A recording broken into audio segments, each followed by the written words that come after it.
नारायण भगवान की जय। बोलिए श्री विष्णु भगवान की जय। श्रीमन नारायण नारायण नारायण श्रीमन नारायण नारायण नारायण भजमन नारायण नारायण नारायण भजमन नारायण नारायण नारायण ब्रह्म नारायण नारायण नारायण ब्रह्म नारायण नारायण नारायण बद्री नारायण नारायण नारायण बद्री नारायण नारायण नारायण श्रीमन नारायण नारायण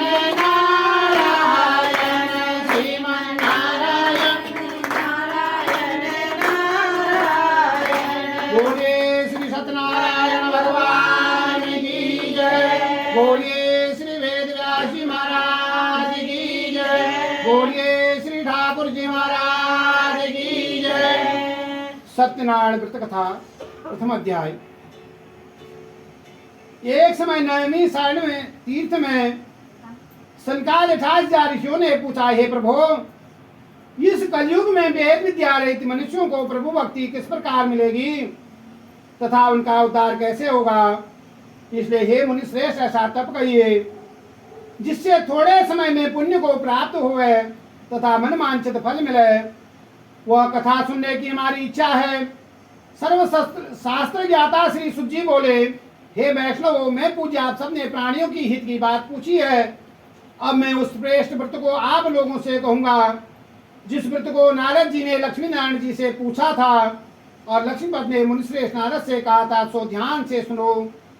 एक समय योगी राज नारद जी दूसरों की हित की इच्छा से अनेक लोकों में घूमते हुए मृत्यु लोक में आ पहुंचे। यहाँ अनेक योनियों में जन्मे हुए प्राय सभी मनुष्यों के द्वारा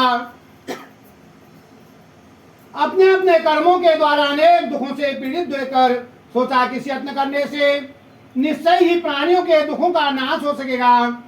ऐसा मन में सोचकर विष्णु लोक को गए।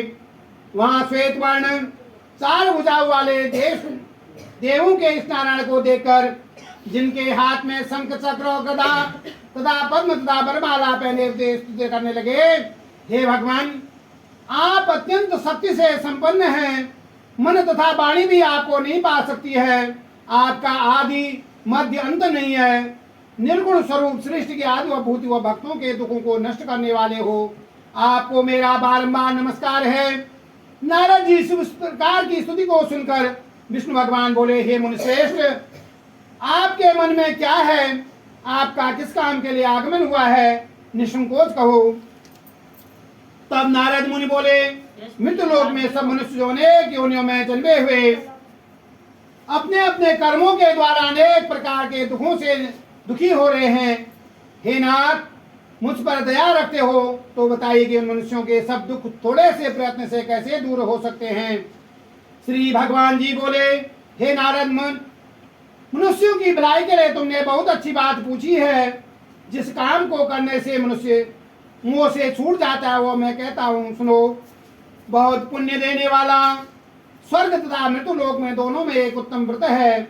आज मैं प्रेमवश होकर तुमसे कहता हूँ, सत्यनारायण का यह व्रत अच्छी तरह विधि पूर्वक करके मनुष्य आय परंतु यहाँ सुख भोगकर मरने पर मोक्ष को प्राप्त करता है। श्री भगवान जी के वचन सुनकर नारद मुनि बोले कि उस व्रत का क्या फल है, क्या विधान है, किसने यह व्रत किया है, किस दिन यह व्रत करना चाहिए, विस्तार से कहिएगा। भगवान बोले, दुख शोक आदि को दूर करने वाला, धन धान्य को बढ़ाने वाला, सौभाग्य तथा संतान को देने वाला, यह व्रत सब स्थानों पर विजय करने वाला है। भक्ति और श्रद्धा के साथ किसी भी दिन मनुष्य सत्यनारायण भगवान के प्रातः काल के समय ब्राह्मण और बंधुओं के साथ धर्म प्राण होकर पूजा करे। भक्ति भाव से नैवेद्य केले का फल, घी, दूध, गेहूं का चूर्ण सब या लेवे। गेहूं के भाव में 60 शक्कर का चूर्ण ले, गुड़ ले और समस्त भक्षण योग्य पदार्थ जमा करा के भगवान को अर्पण कर देवे और बंधु बांधव से ब्राह्मणों को भोजन करावे। पश्चात स्वयं भोजन कर नित्य गीता आदि का आचरण कर सत्यनारायण भगवान का व्रत करते हुए समय व्यतीत करे। इस तरह व्रत करने पर मनुष्यों की इच्छा निश्चय ही पूरी होती है।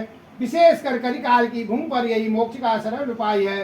बोलिए श्री सत्यनारायण भगवान की जय। बोलिए श्री ठाकुर जी महाराज की जय। श्रीमन नारायण